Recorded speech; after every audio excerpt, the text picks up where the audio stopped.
የጀነት አለቆች ናቸው ተብለው በረሱላችን ምላስ የተመሰከረላቸው የረሱላችን አህለል ቤት ወይንም ቤተሰቦች ስም ዝርዝር ማለቴ አልይ፣ ፋጢማ፣ ሐሰን፣ ሁሴን የሚለው ስም ለምን ከየቤታችን እንዲጠፋ ተደረገ? እስኪ ሁላችንም በየቤታችን 30 ዓመት ያልሞላው አልይ፣ ሐሰን፣ ሁሴን፣ ፋጢማ ወይንም ዛህራ የሚል ስም አለ? እርግጠኛ ነኝ የለም።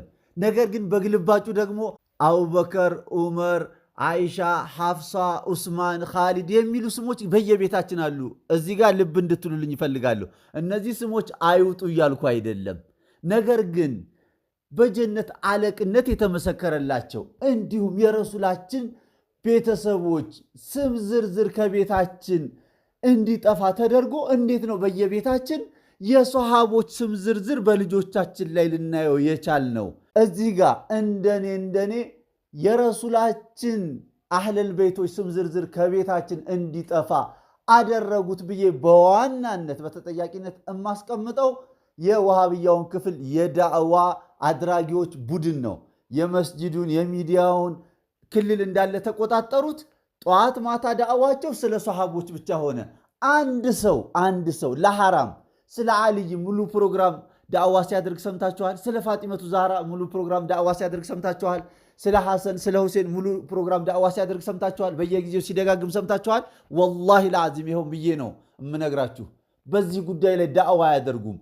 ነጋ ጠባ ዳዕዋቸው አቡበከር፣ ዑመር፣ አይሻ፣ ሐፍሳ ላይ ስለሆነ እኛም የልጆቻችንን ስም ማን ብለን እንድናወጣ ተገደድን ማለት ነው።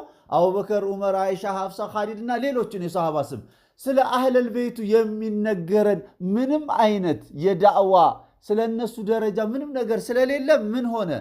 በቃ አህለል ቤቱ ተራ ምላስ ላይ ብቻ ሲነሱ ሐሰንና ሁሴን የጀነት ወጣት አለቃ የምትለው በቃች ብቻ ተነስታ ታልፋለች። ታሪካቸው ውስጥ ምን አይነት ሙጃሂዶች ነበሩ? ስንት ተራራን የሚንድ ስራ ሰሩ። ያ ስራቸው የት አለ? ትዳራቸው እንዴት ነበር? የነ ሐሰንና የነ ሁሴን የፋጢመቱ ዛህራ አለይሃ ሰላም አኗኗር እንዴት ነበር? የአልይ በትዳሩም በኑሮውም በጂሃዱም በዕልሙም ምን አይነት ሰው ነበረ? ምንም አይነት ዳዕዋ ስለማያደርጉልን አህለል ቤቱን ረሳን። ከዛ ወደ ማን ለጠፉን? ወደ ሶሃባ ለጠፉን። እኔ ሶሃባ ላይ ኢንካር ምንም ነገር የለኝም፣ ልብ አድርጉልኝ። ለምን ግን ጎን ለጎን የእኒህ ሰዎች ታላቅነት እንዲነሳ አይሆንም?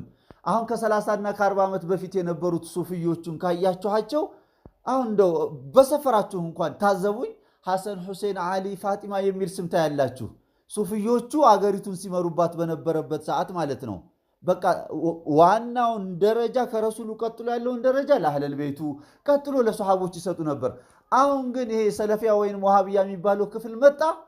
ጭራሹኑ ምላስ ላይ ብቻ አህለል ቤት እንወዳለን የምትል ምላሱ ላይ ያስቀመጠ አህለል ቤቱን ከጨዋታው ውጭ አወጣቸው።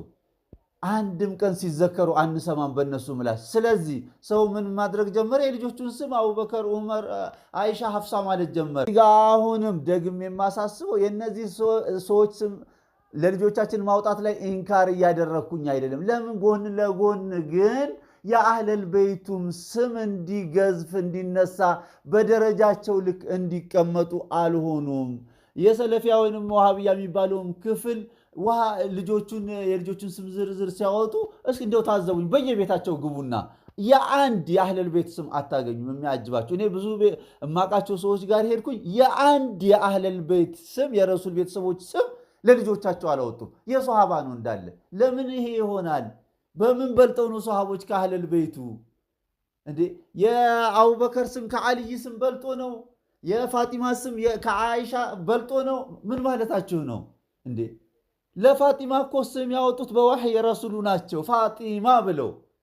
ለአልይ እኮ ስም ያወጡት ረሱላችን ናቸው በዋህይ አልይ ብለው። ታዲያ የአይሻ ስም እንዴት ከፋጢማ በልጦ በየቤታችን ሊኖር ቻለ? የሐፍሳ ስም እንዴት ከአይሻ በልጦ በየቤታችን ሊኖር ቻለ? የአቡበከርና የዑመር ስም እንዴት በልጦ ከአልይ ከሐሰን ከሁሴን እንዴት በየቤታችን ሊገኝ ቻለ? ሁላችንም ይሄንን ነገር ልናስተውለው ግድ ይላል እላለሁ። ለሁላችንም አላህ ልቦና ይስጠን። ወሰላሙ አለይኩም ወራህመቱላሂ ወበረካቱ። አላሁመ ሰሊ ዐላ ሙሐመድ ወዐላ አሊ ሙሐመድ።